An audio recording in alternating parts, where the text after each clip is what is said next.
네, 오늘은 사도행전 2장 4절 읽어보겠습니다. 그들이 다 성령의 충만함을 받고 성령이 말하게 하심을 따라 다른 언어로 말하기를 시작하니라. 기도하시겠습니다.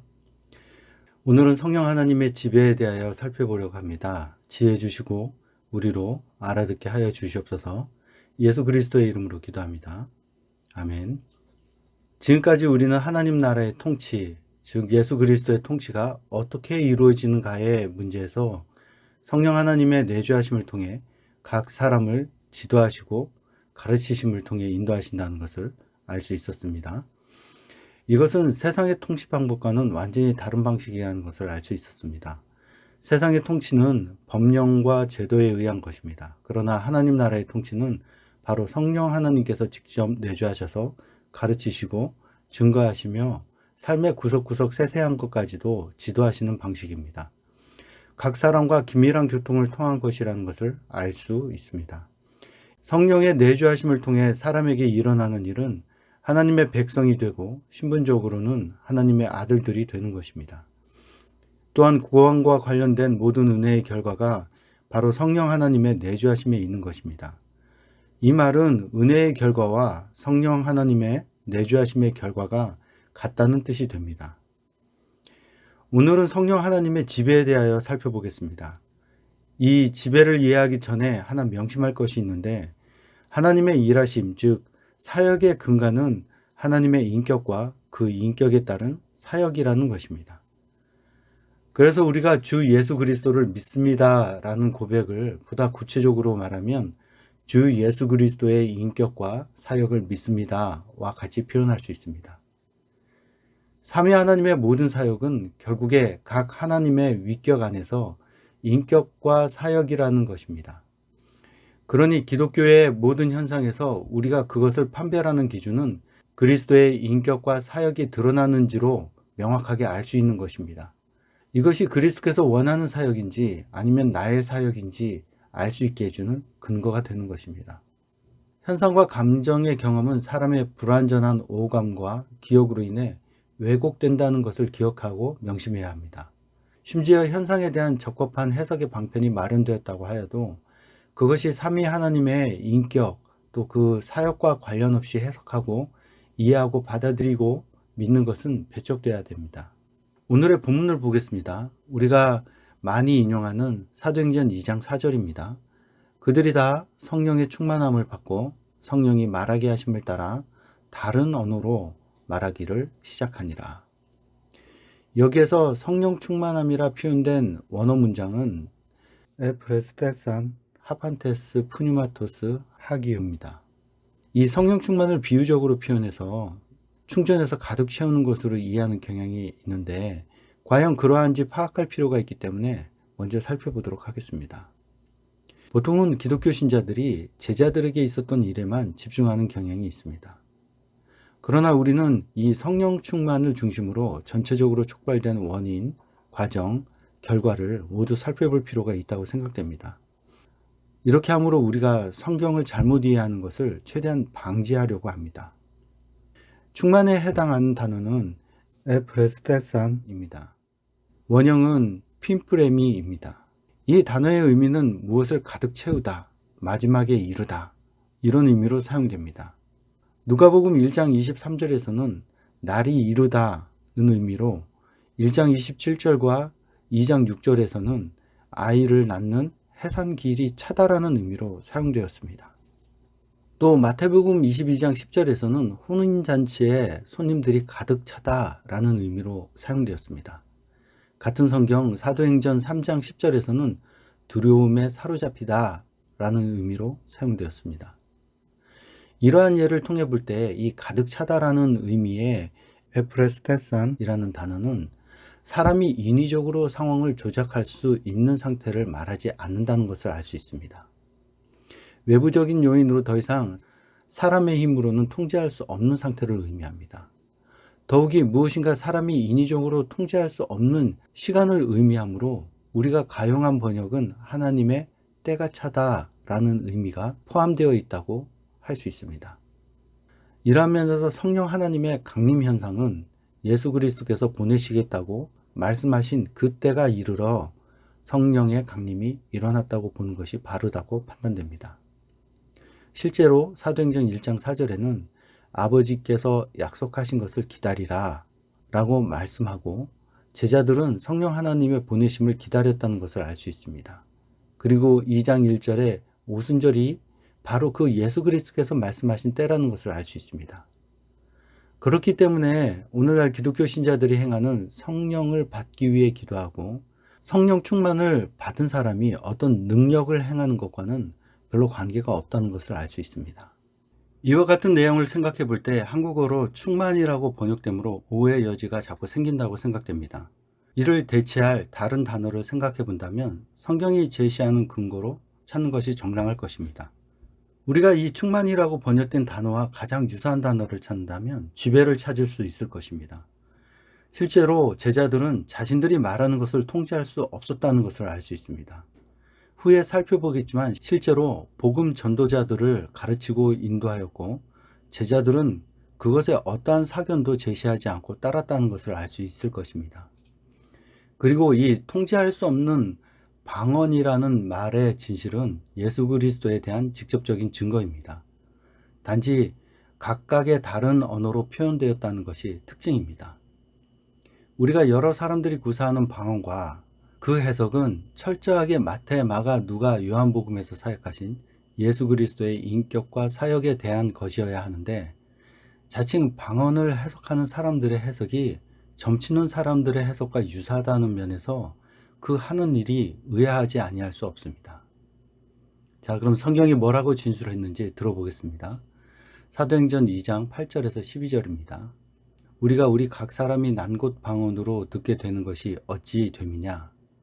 우리는 바데인과 메데인과 엘람인과 또 메소포타미아, 유대와 갑바도기아, 본도와 아시아, 부르기아와 밤빌리아, 애굽과 및 구레네에 가까운 리비아 여러 지방에 사는 사람들과 로마로부터 온 나그네 곧 유대인과 유대교에 들어온 사람들과 그레데인과 아라비아인들이라. 우리가 다 우리의 각 언어로 하나님의 큰일을 말함을 듣는도다 하고 본문을 통해 인상적인 것은 방언을 한다가 아니라 각각 다른 언어로 말한 것을 정확하게 알아들었다는 것입니다. 그리고 내용이 모두가 같이 하나님의 큰일에 대한 것이라고 이구동성으로 말한다는 것입니다. 이 하나님의 큰일은 타 메가레이아 투 테우입니다. 이 메가레이아는 하나님의 권능을 의미합니다. 그러니까 하나님의 큰일이라는 것은 바로 14절 이하에 나오는 베드로의 설교의 내용인 것입니다. 그것이 바로 하나님의 큰일의 내용입니다. 결국 이 모든 내용은 지금까지 우리가 인식구조의 변화 시리즈에서 나열한 삼위 하나님의 인격과 사역에 대한 내용이 전부인 것입니다. 그리고 이 복음의 내용을 받아들인 사람의 수가 늘어나고 하나님의 백성으로서의 성령 하나님께서 인도하시는 삶을 살았다는 것을 알 수 있습니다. 앞에서 언급한 것과 같이 중요한 사실 하나는 방언을 말함으로 다른 언어를 사용하는 사람들이 알아들었다는 것입니다. 그리고 복음을 명확하게 들었다는 것입니다.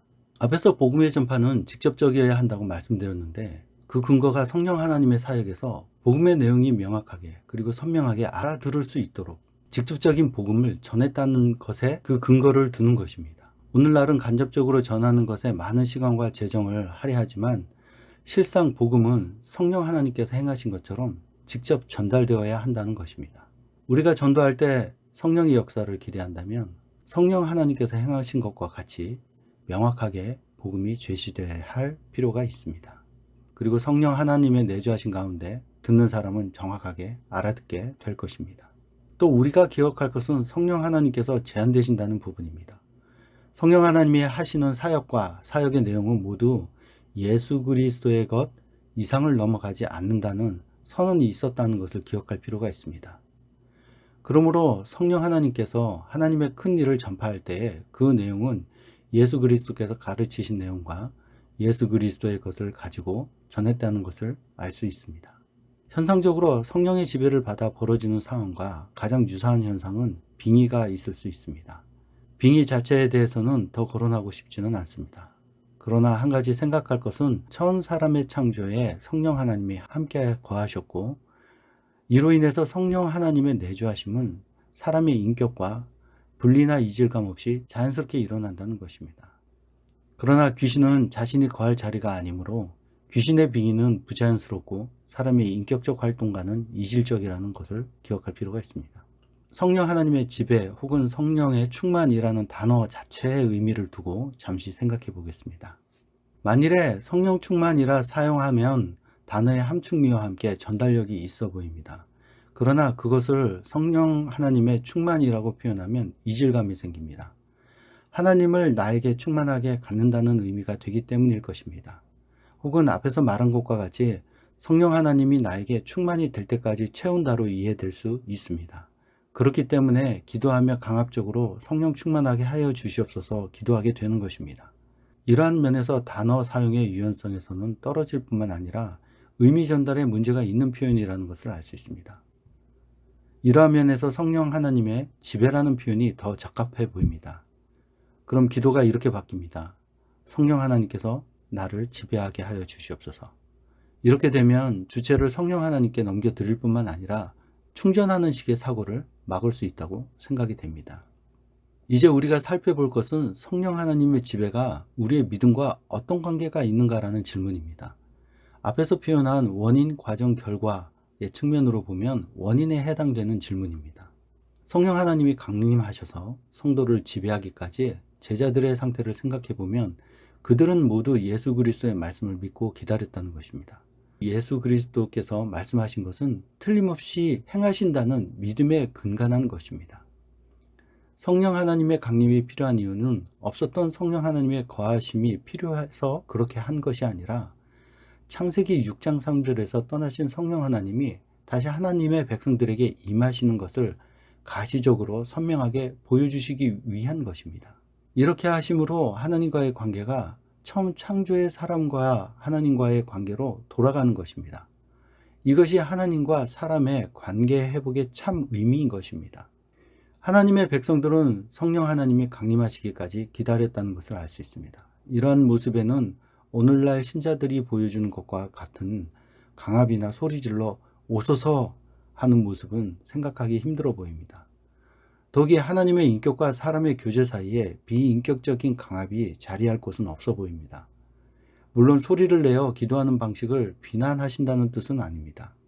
답답하고 억울한 것을 간곡히 소리내어 기도하는 것을 뭐라 할 이유는 없다고 생각됩니다. 단지 하나님으로부터 받을 것을 강압하는 것보다는 인격적인 관계가 되었으면 하는 바람에서 드리는 말씀입니다. 또 꼭 소리를 지르는 방식으로 기도해야 들으신다고 가르치고 이러한 인식이 기독교 전체적으로 편만한데 이러한 인식에서 벗어나야 할 필요성을 절실히 느끼고 있기 때문에 드리는 말씀이기도 합니다. 이렇게 하나님의 백성들이 성령 하나님의 오심을 기다리면서 그들은 기꺼이 성령 하나님의 거하심을 원했다는 것입니다. 저는 이 부분을 이렇게 이해하였습니다.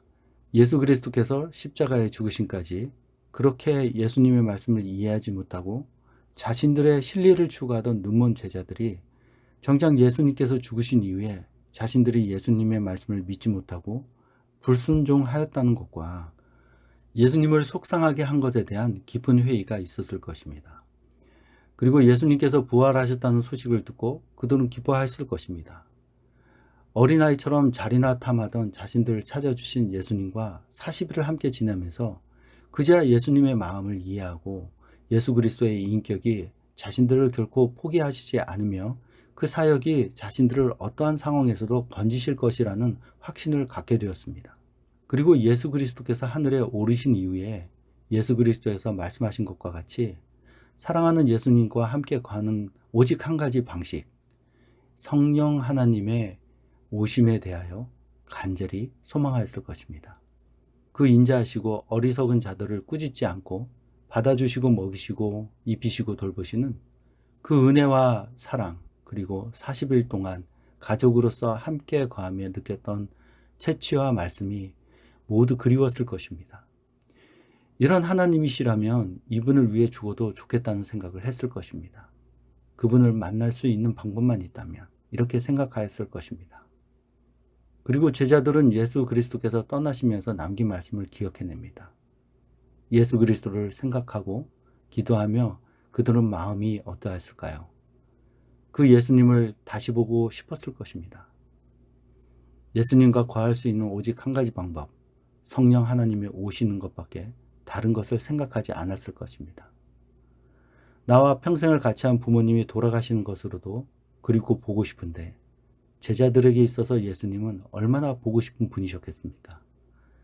자신을 가르치신 스승을 보고 싶은 간절함도 사무치는데 자신과 함께 삶을 영위한 예수 그리스도는 더욱 그리웠을 것입니다.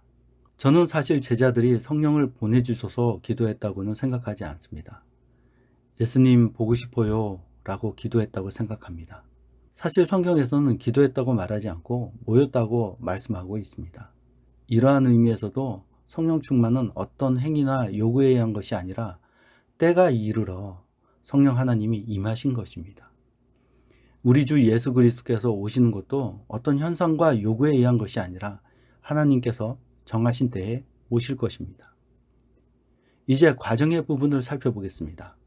자꾸 우리가 보려고 생각하는 부분을 생각하고 보면 그 방향으로만 보이니 성경에 진술된 내용을 그대로 보겠습니다. 사도행전 2장 4절 5절 6절을 읽어보겠습니다. 그들이 다 성령의 충만함을 받고 성령이 말하게 하심을 따라 다른 언어들로 말하기를 시작하니라. 그때 경건한 유대인들이 천하 각국으로부터 와서 예루살렘에 머물러 있더니 이 소리가 나매 큰 무리가 모여 각각 자기 방언으로 제자들이 말하는 것을 듣고 소동하여. 여기에서 주목할 것은 성령이 말하게 하심을 따라 말했다는 것입니다. 우리는 이제 생각할 것입니다. 그럼 예수 그리스도를 말했겠구나 라고 말입니다. 또 그때에 마침 흩어져 있던 유대인들이 모여 있는 상태였습니다. 이 말의 행간에 이야기하는 것은 각국 언어를 구사할 수 있는 유대인들이라는 것입니다. 더욱이 이 유대인들의 교육 수준으로 보았을 때 사용하는 외국어의 수준은 상당히 높았다는 것을 추론할 수 있었습니다. 왜냐하면 유대인들은 어디를 가든지 그 나라의 언어를 누구보다 빠르게 익히기 때문입니다. 실제로 우리나라 성경에 아브라함과 야곱과 이삭의 이름 같은 발음들이 히브리어 성경과 일치하는 이유는 한문 성경의 저작자들이 유대인들이었기 때문입니다. 종종 방언이 없다는 사람들이 방언은 사투리 정도로 이해하는 경향이 있습니다. 이 방언은 못 알아듣는 집안 방언을 의미하는 것이 아니라 외국어를 의미하는 것입니다. 실제로 디아렉토스는 언어를 의미합니다. 우리가 생각하는 그런 사투리의 의미에서 방언이 아닌 것입니다. 아무리 우리가 주장하는 바가 옳아도 옳다는 이유로 성경의 내용을 의도적으로 왜곡하는 것은 또 다른 문제를 낳을 뿐만 아니라 성경을 바르게 해석하고 그것을 따르자는 개혁주의 기본 취지에도 맞지 않는 행동입니다. 문제는 어떻게 각국에서 온 사람들의 언어를 정확하게 타겟팅했는가 하는 것입니다. 누가 어디에서 온 것인지 알 수 없었기 때문에 이건 역시도 성령 하나님의 일하심으로 보는 것이 바르다고 보입니다. 일반적으로 현대의 각 교회에서 일어나고 있는 방언이라고 하는 현상은 대상에 대한 정확도가 없습니다.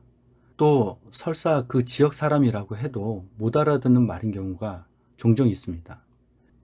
실제로 어느 나라 말인지도 모르는 것이 현실 아닙니까? 더욱이 각자 다른 언어로 말하면 소리가 섞여 알아듣기 힘들 텐데 이 제자들은 다른 언어로 정확하게 말하고 듣는 쪽에서도 정확하게 알아들었다는 것입니다. 이제 원인 과정 결과 중에 결과 부분을 보겠습니다. 특이한 것은 기도원이나 교회, 기도하는 곳에 가면 방언하고 기도하는 사람들에 의해 외부에서 듣기엔 소란스러운데 여기선 반대로 듣는 자들로부터 소동이 일어났다는 것입니다. 사실 여기에서 소동에 해당하는 단어는 수네크 수때인데요. 이 말은 매우 혼란스러워하고 있는 상태를 의미합니다. 소동보다는 소요가 일어났다는 의미가 더 정당한 것 같습니다. 아마 성경 번역자가 혼란스럽고 시끄러운 상태를 묘사하려고 소동이라는 단어를 사용했다고 생각됩니다. 이와 같이 간략히 알아보기는 하였지만 오순절의 방언의 사건은 오늘날 방언의 인식과는 완전히 다른 것이라는 것을 알 수 있습니다. 오늘은 오순절의 마가 다락방 사건을 통해 성령 하나님의 각 개인에게 지배하심에 대하여 간략히 살펴보았습니다. 이를 통해 두 가지를 알 수 있었습니다. 하나는 마가의 다락방의 오순절 강림에 대한 해석과 다른 하나는 이를 통해 성령 하나님의 사역이 어떠했는지를 알아볼 수 있었습니다. 지금까지 내용을 정리하면 아래와 같습니다. 첫째는 오순절 성령 강림의 사건은 때가 이르러 발생하므로 주체가 사람의 요구에 의한 것이 아니라 하나님의 주권적 사역의 영역에서 일어났다는 것입니다. 둘째는 성령 강림을 받은 사람들은 예수 그리스도의 말씀을 믿고 예수님의 인격이 하신 말씀은 반드시 이루어진다는 믿음 가운데 있었다는 것입니다. 셋째는 복음 전도의 사역이 이미 성령 하나님이 주관하심으로 일어난다는 것입니다. 그러므로 복음 전도자가 할 수 있는 일은 복음을 정확하게 제시하는 것입니다.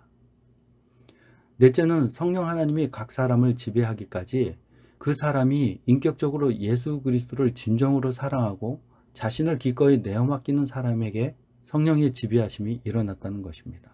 그리고 그것은 이질감이나 다른 인격적 경향을 지니지 않는다는 것입니다. 다섯째, 성령 하나님이 말하게 하심을 따라 말하므로 성령의 지배를 받은 사람들은 예수 그리스도께서 말한 것을 말하게 된다는 것입니다. 함께 기도하겠습니다. 하나님, 우리가 성령 하나님께서 인도하는 삶을 살기 원합니다. 또 우리는 예수 그리스도를 사랑하고 함께 살기 원합니다. 나의 삶의 구석구석에서 하나님의 주권적인 역사가 일어나기를 원합니다. 예수 그리스도의 이름으로 기도합니다. 아멘.